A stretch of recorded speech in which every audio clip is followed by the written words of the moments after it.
Hello, everybody. Welcome to another panel of the Day of the Climate Professional. I'm Juliana Russar. I work for the Youth Climate Leaders. And this panel, we will be talking about the integrating climate change with other social movements. And here we have the live participation of Giulia Manccini and Leilane Reis. Welcome, Giulia. Welcome, Leilane. I would like to ask you to please introduce yourselves, tell us a bit more about your professional trajectory and history and participation in the climate movement and or other social movements that you are part of. So I'll ask Giulia to go first. Hello, everybody. Good morning in Brazil. Good afternoon in Europe. So as Juliana said, my name is Giulia, and I'm currently a policy support officer at the International Organization for Migration in Geneva. And before that, I was working on the action committee from the civil society on migration as well. So, but I'm here representing RESAMA, that is the South American Network on Migration. And I joined RESAMA 5 years ago in 2015. The network is a research network, but it's much more than that. And my history with RESAMA is interlaced, let's say, between some research experiences. So they supported me, and we developed researches together and consultations together to other regional organizations on the topic of climate change and migration, or migration in the context of climate change, and then all the different aspects of that. And then when I came to Geneva to do my master's here, I wanted to have a professional experience on the topic, and there's only one organization that only deals with that. It's not an international organization, but rather an intergovernmental organization. That's how they call themselves, because it's just it's just 20 governments that are part of that. It's called the Platform on Disaster Displacement, and RESAMA is a member of the advisory committee. So the Erika Pires Ramos, that is the founder of RESAMA, entered in contact with them and said about my interest on the internship, and I started the internship later and started developing my career in Geneva in policy, migration, and climate change, passing through this intergovernmental organization to civil society, and now the International Organization for Migration. I'm also member of the United Nations Major Group for Children and Youth, where I'm the climate change and migration focal point for almost 3 years now, and we do a lot of youth advocacy on the topic in international conferences. And I'm also a member of the BOTIN. It's a network for public servants in Latin America, and it's a very broad network, but I'm also usually engaged on the migration and climate change activities. And I think that's a bit of my participation in social movements and personal trajectory, professional trajectory. Thank you. Thank you, Giulia. Leilane, can you tell us a bit more about yourself and your experience and trajectory in the climate movement and other social movements? Of course. Hi. First of all, I'd like to say that I'm really happy to be here, that I have to congratulate you girls, because I know a lot of girls are in the organization, Youth Climate Leaders. You could make this amazing event happen even in this pandemic situation, and you are amazing, and you are showing us that we can make a lot of difference, and that the climate change is essential to talk about it nowadays, especially in the context that we are living. So I'm a lawyer, and I'm also a researcher, and I'm also a member of RESAMA, but this is the first time that I see Giulia, so because of all the situation, and I have starting this research about environmental migrants and environmental refugees in 2015, when I started my master's degree. And I can say that I have studying. I am a lawyer, and I have worked with criminal law for my entire life. But also, as a Black woman, I have always fight for Black movements. And I always have to deal with racism in my entire life, with structural racism and institutionalized racism. And when I started I couldn't really see how to connect the agenda of climate change and the Black movement. But when I started to study about environmental racism, I can say that it has changed my whole life. I could really see that it's impossible to talk about social movements or about social justice without talk about climate change. And I think it's easy to see why sometimes it's difficult to link those two subjects, because when we are talking about Black community, we are talking about people that are dying just because they have some kind of discussion in a supermarket. We are talking about people that are dying because of the violence of the police. And we are talking about people that don't have access to water. And in a pandemic situation that we are living now, we don't have access to health. We don't have access to clean ourselves to really fight for against this disease. So environmental issues is like, oh, it's not really the top of the agenda, but it is, because everything is about climate change. And so I could really understand that when Black movements say, especially this year, when we say that we cannot breathe, we are also talking about air. We are also talking that areas in Black communities, they are more polluted. We have toxic air killing us all the time. So we have more respiratory disease, we have lack of water, we have lack of public policy and private policy that look for Black and Indigenous community. And so I think that's why I start to show that it is essential to talk about climate change, because it affects the risks is for the whole world are feeling the risks, but Indigenous and Black communities, they are the first to really feel the impacts of the climate change. And I can say that I have started to talk about it 5 years ago, and this is my goal now. And I think we need to learn how to talk with social movements and to find a way to put together everything, social justice and climate change. So this is it. Thank you, Leilane. Thank you, Giulia. Everybody, thank you for watching us. If you have any questions, please feel free to send us. We will be reading here, and we'll like also for you to be part of this conversation. Our last speaker in this panel is Leilane Silva.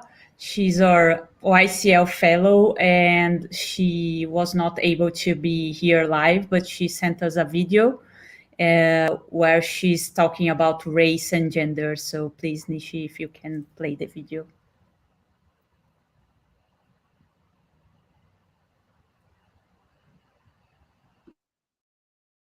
Diaz. It's not this video. Everybody. I'm Natalia Diaz, Sorry, Nishi. Regional Coordinator of Ambiafro. Nishi, it's not this video. Sorry, guys. Live events, these things happen. No worries. I can send you the link here. Just a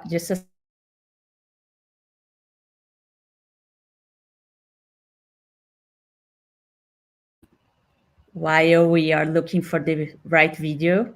I apologize for that. I'll be talking a bit more about myself. Like I said, I'm right now the director in Brazil of Youth Climate Leaders. I was born and raised in São Paulo, capital, and also right now I'm part of a consultant of the Climate and Society Institute Institute for Climate and Society, and I'm also a member of Climax Brazil. That's a collective that tries to take climate change out of the closet here in Brazil, and we organize creative and fun actions. So we are trying to reach mainly young people with those actions. And I've been part of the climate movement since 2007, when there wasn't, I think there wasn't still a climate movement, or what we can call like a climate movement. And I started working following the international negotiations, and I didn't.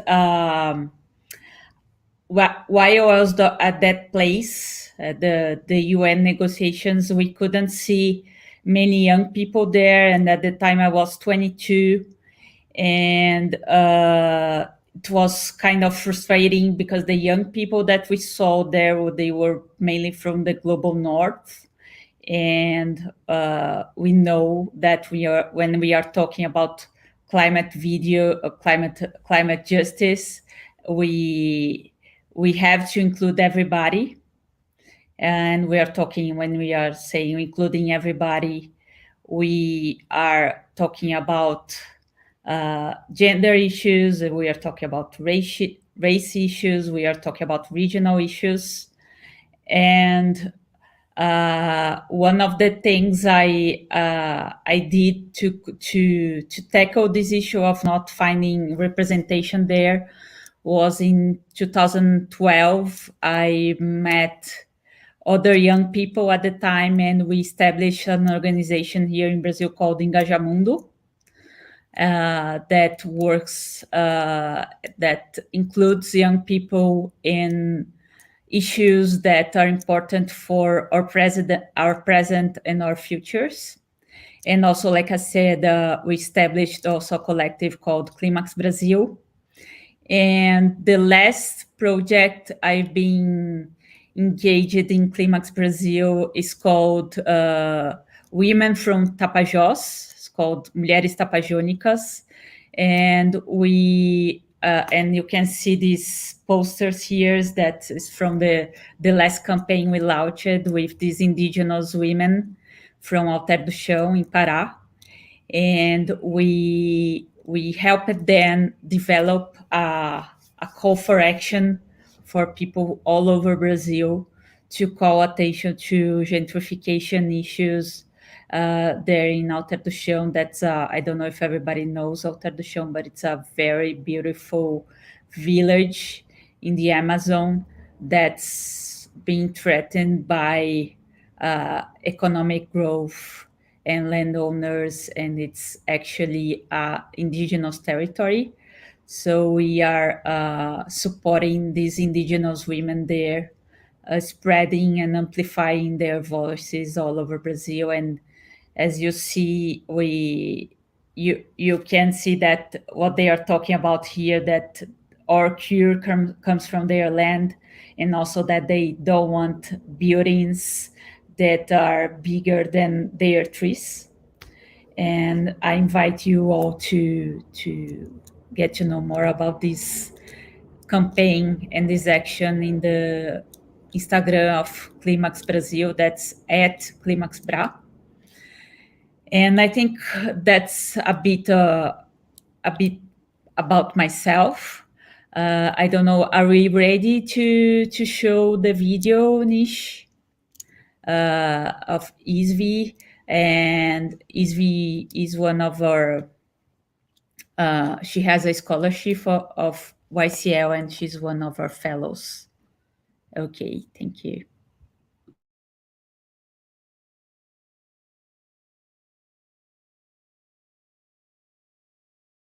We can't hear the sound, at least for me, I can't hear.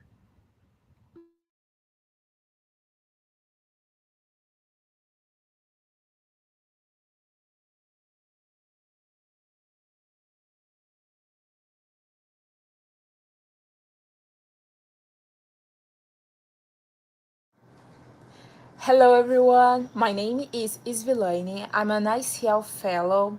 I'm an environmental engineer and also climate activist. When I think about climate change and the social movement, to me, the first thing come to my mind is how similar climate change and racism are. Like, um, first of all, people don't believe in climate change, and also don't believe in racism. Uh, People don't believe they are real problem. Do not believe people create them. People don't believe that will impact all of us, not just some of us. And people don't believe all of us perpetuate them. Uh, and we think about people of color in all over the world, they are disproportionately affected by climate change. And we can see this in this year, in this pandemic year, who is more affected by climate change. So, and we search for what country is more affected by climate change.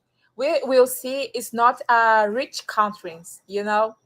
And also when we're talking about green jobs, who is these people have this opportunity to working in green jobs? It's not black people. I can guarantee for you.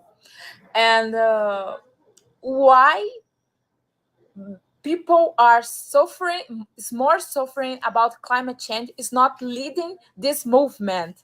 Why black people, why indigenous people, why women is not in the front of line leading this movement?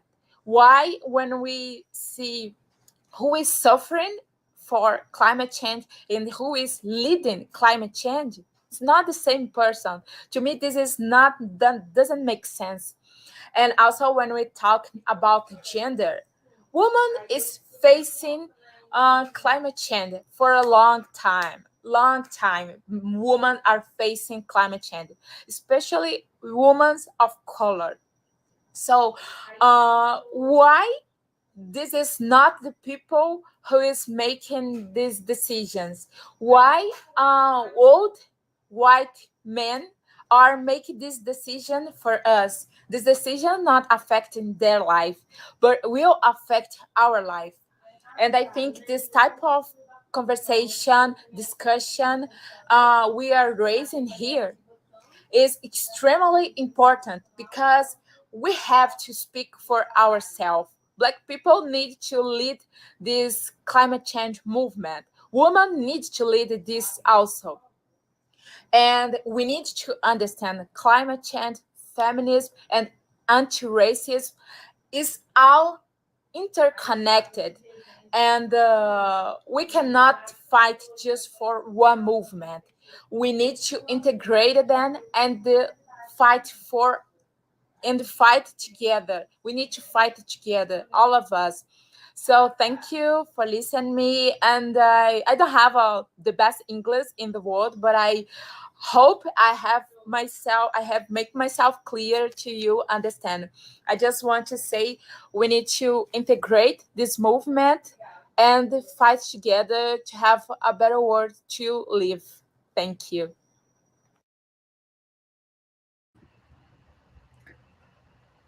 Thank you, Isvi. Thank you so much for sending your video.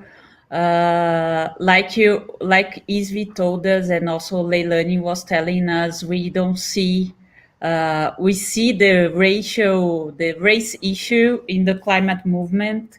And one thing that YCL Youth Climate Leader is doing actively is to reach out to the Black movement to integrate with the climate movement. So we are actively reaching out to them and providing scholarships for people that apply to be part of the YCL network and participate in the YCL course, Climate Leadership for the 21st Century. And we also have in our network, most part of our network is formed by women. So we are actively and consciously integrating other climate movements, other social movements with the climate movement. To continue our conversation, I'll ask some questions to our panelists. I would like to ask Giulia and Leilane about the challenges that you have faced when reaching out to other social movements or other people that are related to other causes, and when you are talking about the climate crisis. Feel free to jump in. I don't know, Giulia or Leilane. I can see Giulia here in the screen. Okay, so from my perspective, I have a more migration perspective trying to enter the climate movement. So I will illustrate a few of the challenges I face in the migration and climate change environment, but also trying to enter the climate movement. I think migration and climate change are two of the most global and controversial topics as well in our nationalist discourses everywhere in the world. Are trying to have speech against climate change, against racism, but it's not my place, I think, to mention this now, but also about migration. And I think in many stages, the climate movement is more consolidated than the migration movement. And I notice sometimes the climate movement trying to distance itself from the migration movement. Interestingly, the migration movement developed first in the climate platforms. Of course, the migration and climate change movement developed before in climate platforms, then in the migration platforms as well. But that's because the migration platforms are really scarce and weak. Nowadays, we have a better balance of migration and climate change being represented in the Global Compact on Migration, on the Global Compact on Refugee, humanitarian compacts, and also on the UNFCCC processes. So this is, for me, one of the problems. And the second problem is that I feel it is strategy, of course, that the climate movement sometimes try to feed itself on the divisions of the Paris Agreement. So you have resilience, you have adaptation, and now you have loss and damage. And migration actually started as an adaptation strategy. It's been viewed as an adaptation strategy to climate change, and this was a positive view. However, the Paris Agreement put migration in the loss and damage box, and it's a box to act after it happened already. And it's not more a proactive strategy, but now we are saying, okay, after they migrated, let's see if we can pay some compensations, what we can do to help, but not on the sense of creating safe pathways for people to migrate to prevent loss of life or damage or losing everything in a disaster. And I think this is also this type of boxed understanding of the movements and how to insert, okay, now migration is only part of loss and damage and not of resilience and adaptation as well. It's also a challenge because it kind of narrows down the discussion to just one mindset and one discourse instead of being cross-cutting. And I think for my perspective of migration and climate change, those are the main challenges we've been facing. Thank you. Thank you. Thank you, Giulia. Go ahead, Leilane. Okay. I think in my personal experience, it's really hard to find a way to dialogue between social movements and environmental justice because the environmental movement is elitist. I don't know if you guys know there is a document from the 90s, Summers document, Summers memo, I believe. And it was written by Lawrence Summers, and he was the chief of the World Bank. And in this memo, he promoted dumping toxic waste in the third world countries and in poor areas.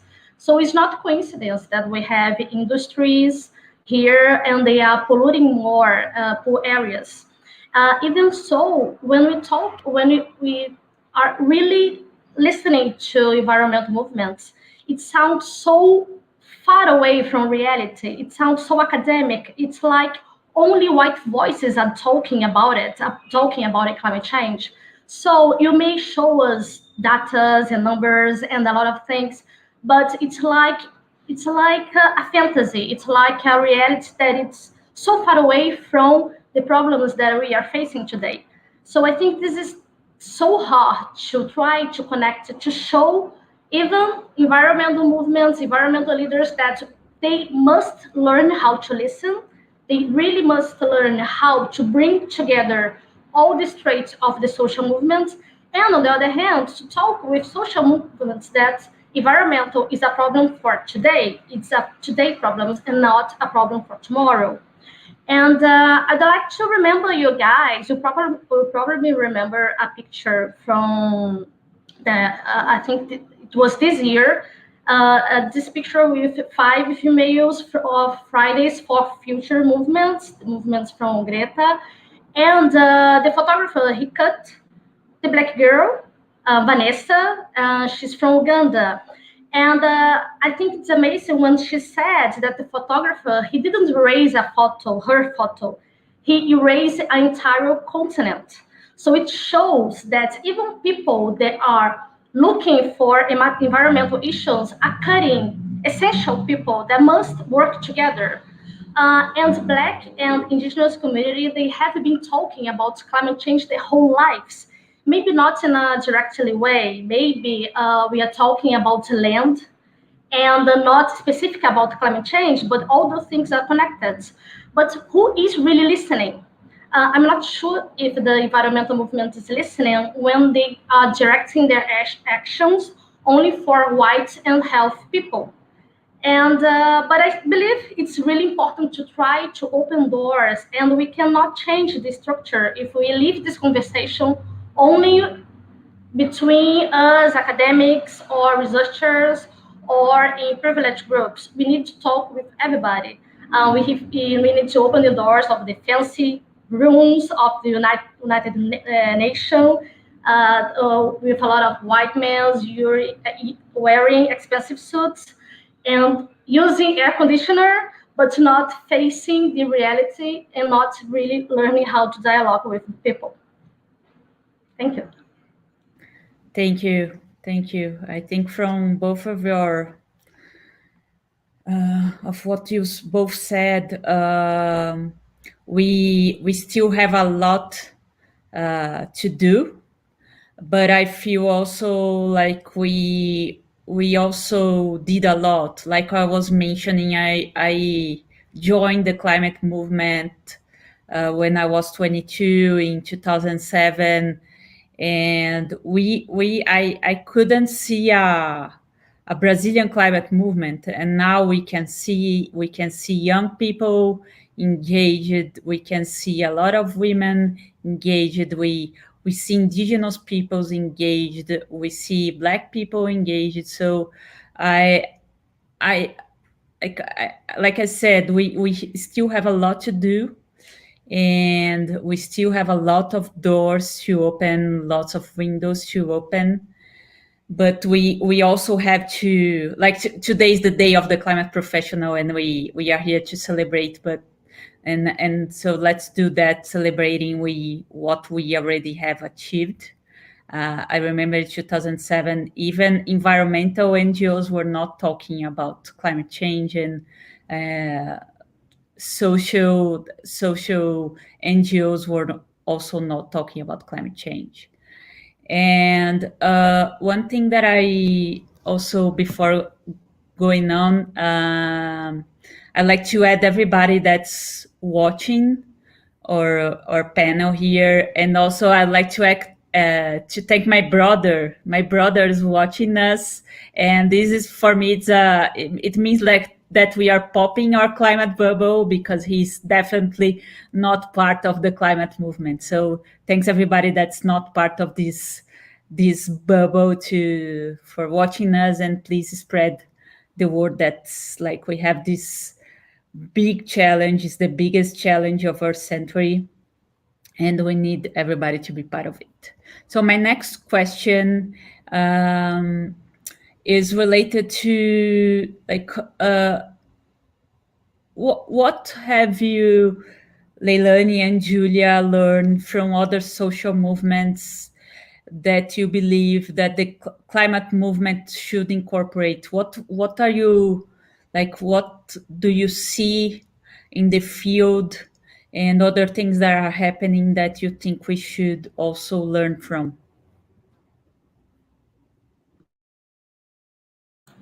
I'm going to start now because I can see that my picture is Yes. here. Okay, I think is the language. It's fundamental to show. I know it's like around circles here, but I think it's fundamental that we break all those doors, that we break this this dialogue. We have to reach everybody. So of course that we are here to celebrate as well, but we're also here to criticize what we can do, because it's not like we have a lot of time to talk about it. We have to do it now, right? So we also have to bring all the criticism here to the environmental movement, and we have to learn how to talk to everybody.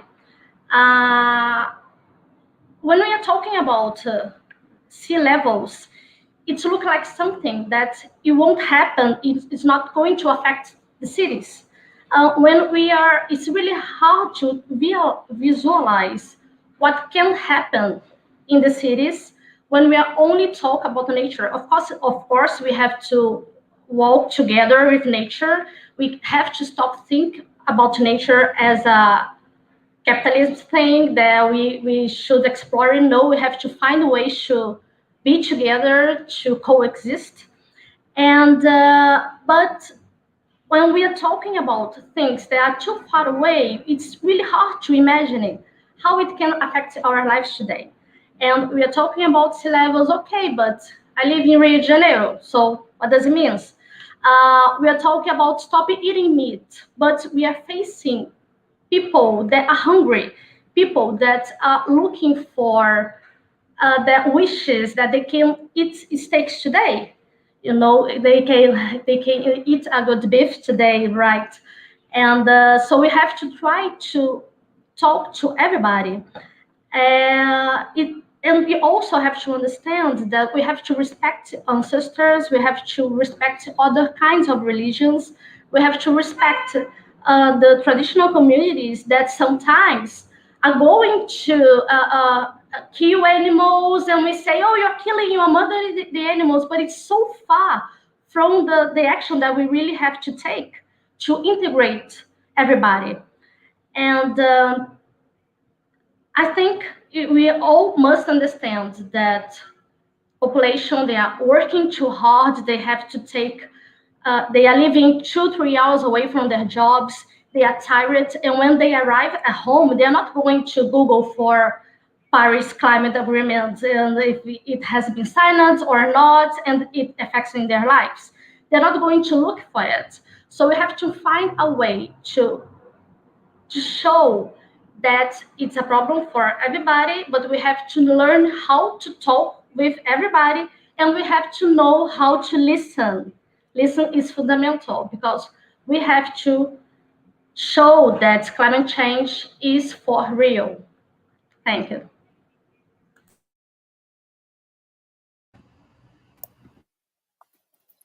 Thank you, Leilane. I think my ideas go more or less on the same direction as well. I think the climate movement should incorporate this type of more closer relationship to grassroots movements, and not that it doesn't do it, but it needs to be, I think that the national level, the local level should be more related to each other to be represented at the international level. I also bring a little bit this international perspective. That's where I'm working now. And I think at the international level, we still think that the president is the representative of the country, or just one personality represents the whole country. And countries have different challenges and different perspectives within the same community, or different indigenous communities have different perspectives. And we always tend to put all of them in one package. And I don't think that's the way to do it. And one example, I think, more for the climate change and migration movement itself, in this connection with the grassroots movements, is because most of the climate migrants are not aware that they are migrating because of climate change. And that's our problem with the language we use. That was the point brought before. I read a research, and I actually met the researcher afterwards, of a Senegalese man that researched the fishermen that were affected by the floods on the coast of Senegal and were migrating to Gambia to be able to keep their livelihoods. And they were not aware that climate change was influencing the floods and the seasonal streams. They were just like, the sea streams. They were just, okay, we need to survive. We need fish. We cannot find fish here.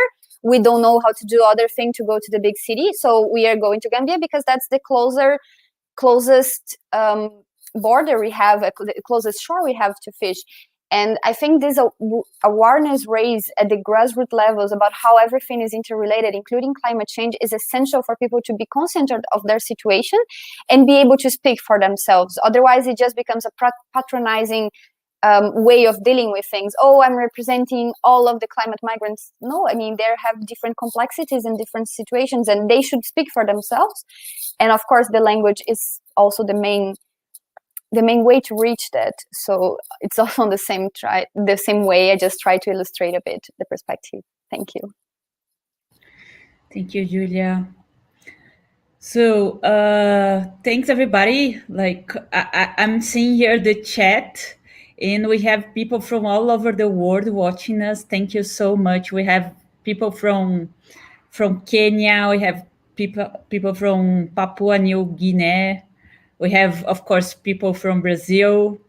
And we have a question here from Clara de Queiroz, that's part of the YCL team and also our ICL fellow. And she's asking how to empower local communities in the climate agenda, how to give them voice.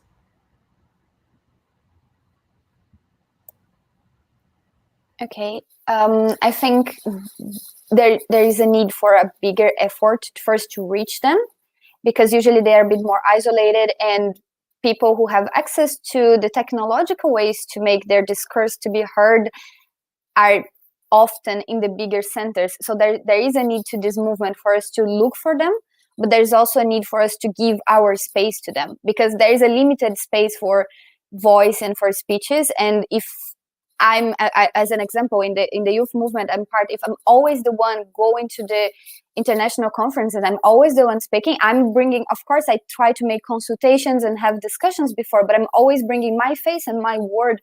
And to empower local communities, it's about, okay, we secured funding for representation in this conference. Let's find a youth that is actually affected from a country or for another community, and let's bring this person. We still have the language that the main language is English, and that's a huge challenge because most of the impacted communities are not English speaking. But when we can overcome this situation, and as youth we can always help each other, and we can try to find a local partner there that will help with the translation. I think the most important thing is for people that already have some space to give this space to other people and to local communities. So that's my view.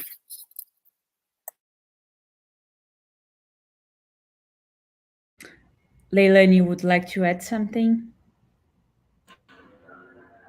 Well, I think Giulia was perfect.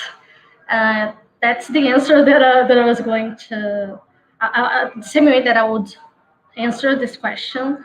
And it's really important to recognize that in international organization, we don't have a lot of diversity. We don't have people from all around the world, and all people of colors, indigenous, all talking about their lives, their community. That's why I said that United Nations cannot be only a place for white men using suits. We have to do everything. We have to bring everybody. And Youth Common Leaders has a really good program that giving scholarship to communities, leaderships. And this is really important because we have to start taking steps. And when we start giving scholarships and putting people in the places that they are going to talk and people are going to listen, I think that's why we start building visibility, because there are a lot of leaderships. There are a lot of leaderships in indigenous and Black communities, but they don't have the voice because of all the system. And I would like to congratulate you guys because of the scholarships that you are giving. And you have the other international communities must do stuff like this. Thanks. And I'd like to also add this, like, to what you both said. I think one issue that's very important is access to funding, and this is very difficult for grassroots communities because sometimes funders expect a very structured proposal, and you have to know the language, not only like English, but how to structure a project. And it's difficult. So I think our role, I'm talking about myself as being a privileged person that's part of the climate movement for a long time now, is to build bridges and bring to these people closer. It's not that they don't have voices, it's just that their voices are not being heard. And I think it's part of our job here to amplify their voices, use our places of privileges to amplify their voices, and also, like I said, bringing them closer. And in the case of youth climate leaders, to reach out to them and offer them scholarships to be part of the network. Another question here from Kayla McFarland, or Kayla, sorry if I'm not pronouncing your name correctly. And I'd like to ask Leilane first, how to deconstruct positions of privilege in order to tackle these global injustices and make the environmental movement an intersectional one. Oh, we have to make a lot of noise to try to do this. But there are lots of noise. I think it's really important to put people in strategical positions. So it's really important to start from the basics. But we also have to vote to put people that are talking about and have the conscience that they are in privileged position. And it's really important to say that it's hard to lose privilege. I can imagine that's really hard, one thing really hard to lose. But it's essential if you really want to build a new world, if you really want to build a world that is connected with the environmental situation and people. We have to listen to indigenous people. Here in Brazil, we have Ailton Krenak, that is a really, really amazing voice talking for indigenous people, but we have so many. And it's like we choose only one voice and we keeping, at same place. This is not constructive. This is like keeping the system racist and not only for, but specifically for white men. So if you really want to change, to break it, we have to take a step behind and looking for people that can bring other political situations, that is going to talk about economic situation, that is going to talk about climate change, but they must be people from community, people from indigenous community, and women that are especially affected by climate change as well. Thanks. Thank you. We have a special guest here. Francis was able to join us. Could you introduce yourself, Francis? And I don't know if you would like to jump in and answer the previous question about tackling injustice in the climate movement. Welcome. Hi. Well, thank you so much for having me. My name is Francis. I'm non-binary, and I'm part of the Fridays for Future movement here in Portugal. And I'm also part of a movement that is working towards more trans rights for people here in Lisbon. And I was really interested in the conversation that you were having, because I think that one of the biggest examples of intersectionality that we see in the climate movement right now is something really exciting that Fridays for Future Portugal has, has been working with for quite a long time, which is the Glasgow Agreement, which is a climate agreement that is made that was made by organizations from all over the world. We have a lot of organizations from Europe, but we also have a lot of grassroots organizations from South America and North America, Asia, that are joining in. And this agreement, it's supposed to be an agreement that will actually tackle climate change and that will counter the failure of all the agreements that we've seen, like in the COPs that were made by institutions that just simply aren't able to tackle the real problem of climate change. And I think that is a really good example of, giving communities that don't have a voice a space to talk and to join in with other movements and to actually create something that has a lot of strength, because there's a lot of people behind it. I also think it's very important for grassroots movements to be horizontal, which is something that Fridays for Future has strived to do here in Portugal since the beginning. It's very important that we don't always have the same person talking on television. It's very important that we change faces and we change perspectives so that they will see that we are not just one person doing the movement. We are a wider movement and everyone can be a part of this. And Angela Davis talks a lot about this in her book, which I would, by the way, like to recommend. It's a really good book. It's called Freedom is a Constant Struggle. And she talks about how if we have individualism in activism, that will leave everyone with the impression that they cannot create change. If we have horizontal, organizations that change the people who are, talking in organizations and etc., then the people will see that they can themselves be part of the movement, and then it will be more likely for the people to join it. And I think that she makes a really good point there. And I think all of our organizations should really strive for, horizontality as a goal.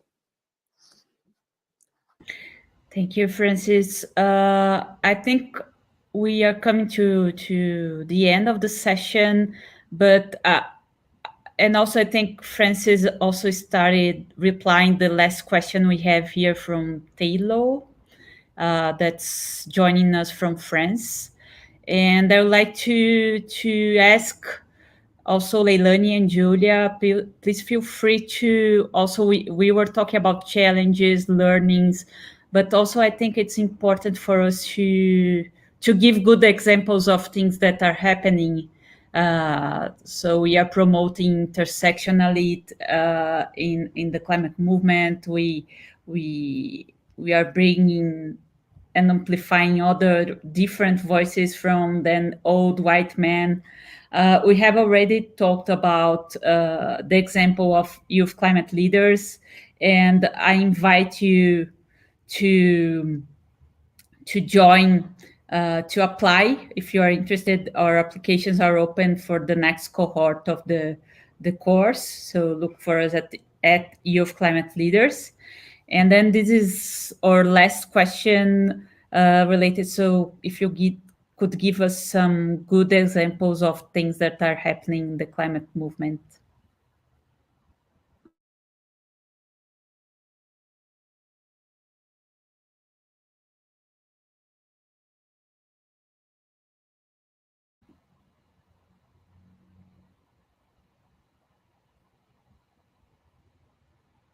Who is everybody's shy suddenly.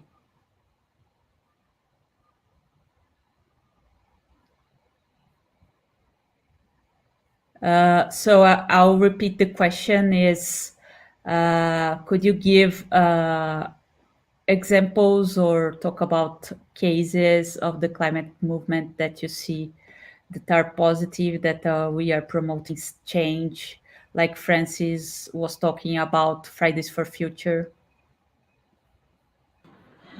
Well, I think I've already said about youth climate leaders, and it's important because you guys are reaching the world with this event. So of course you're going to have a lot of popularity, and this is a kind of example to follow. There are organizations built by humans, and then and you are listening and trying to understand the intersectionality, gender, race, and also sexual situations. And this is the way to choose that the other organization must look to you and look for this kind of example and try to really put it in their organizations. Like, I know English is a problem, and we don't have a lot of indigenous and Black people speaking English, but we try to. We are trying to, and when we achieve a position, we can improve the English. We can, sometimes we have to start having better jobs to really try to look for this opportunity. A lot of indigenous and Black people, we don't have the privilege to start learning English with 5 years old, and we don't have the privilege to study abroad. So organization must look to themselves and to see that it's not only they can't stay on theoretical topic things, idea. If we want to bring the discussion on climate change for today, and we have to take actions now. And so that's why I am congratulating you again for this event and the actions that you guys are taking, youth climate leaders. Yeah, I don't know if anyone else wants to jump in to answer this question, but I would also like to comment about the English language. I don't know if you are aware, but the four of us here are native Portuguese speakers. And we also have the challenge of doing this panel in English.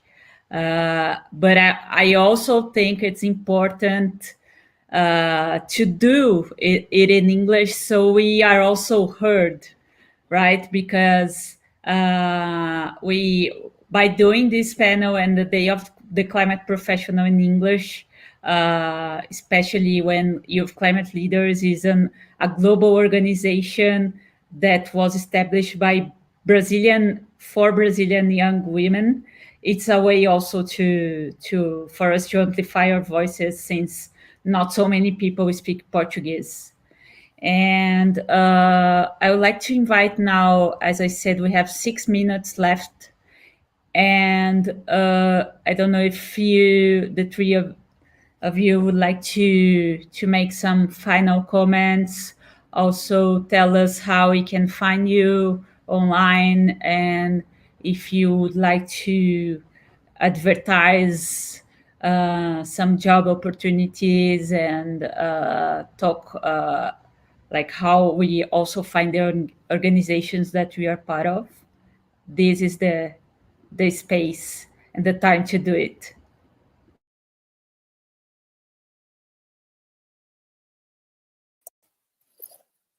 Okay, I can start.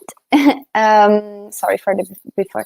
So first I'd like to say that RESAMA is a very open organization, and I will share soon the link here on the comments, but it's open to everyone who wants to be part. And I think one of the great things is because it's very adaptable as well. You can come with your mindset. You don't need to follow whatever the organization is doing, but you can always have your voice heard there, and you have our perspective. So please feel free to contact them. I can also share my LinkedIn and put you in contact with the founder, but also the other members. And it's, as I said, it's a very open organization, so it's free to everyone to join. It's unfortunately all volunteer, but it's a research network as well. So it's not like a work position at this point, but it's really good to be connected to people. And I've met RESAMA members all over the world, and it's all about texting sometimes. Oh, I'm going to this event, and then you find other people who are going as well. And I would like also to leave a very important message for all the people interested in climate change, also to start looking into migration and social justice as well as a very important interlinkage, but not as a from this perspective that, oh my God, they're climate refugees and they need our help and that's a problem that we need to solve, but as a positive way, that migration, it is an adaptation, a strategy. It's better to move when you still have your way to produce your livelihood somewhere than when you lose everything, when an earthquake comes or a flood comes and destroys everything, and then you really are in a vulnerable position. So if we want to start being proactive about this, we need to create more opportunities and pathways for migration, and also to create more relationship to other social movements, for instance, the humanitarian movements, on the refugee movements as well. Climate change is mentioned on the Global Compact for Refugees, on the Humanitarian Compact. We have a section in UNEP, that is the United Nations Environmental Programme, for conflict and peace building, that considers the role of climate change on this on conflicts as well. So, and the role of conflict on climate change as well. So I think there are so many opportunities to get engaged in so many themes, and you can adapt to your interest and your perspective and what you can act. I mean, there's so many places to act. So I think that's my call for action on whatever you want to. It's always related to climate change. And yeah, thank you.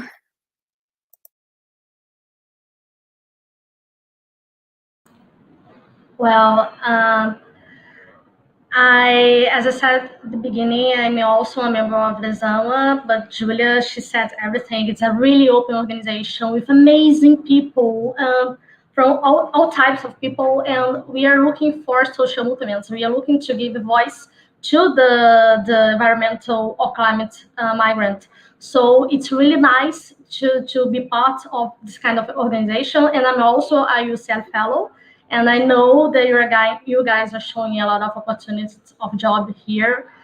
And to finish, I would like to remember you all that racism is a historical and a political process, and it's impossible to face climate change without facing those inequalities. We have to recognize it, we have to start to listen, and we have to start to looking for the global south.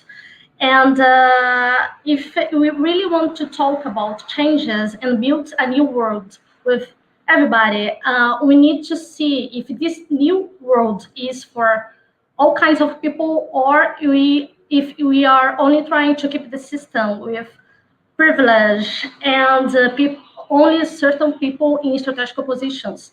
So we have to take a look ourselves and see if we really want to make a difference and if we really want to make a change in the world. And it's important to say that those people, they are not victims, they are fighters, and we have a lot to learn and to listen. So please, let's start to learning and listening with them. Thank you.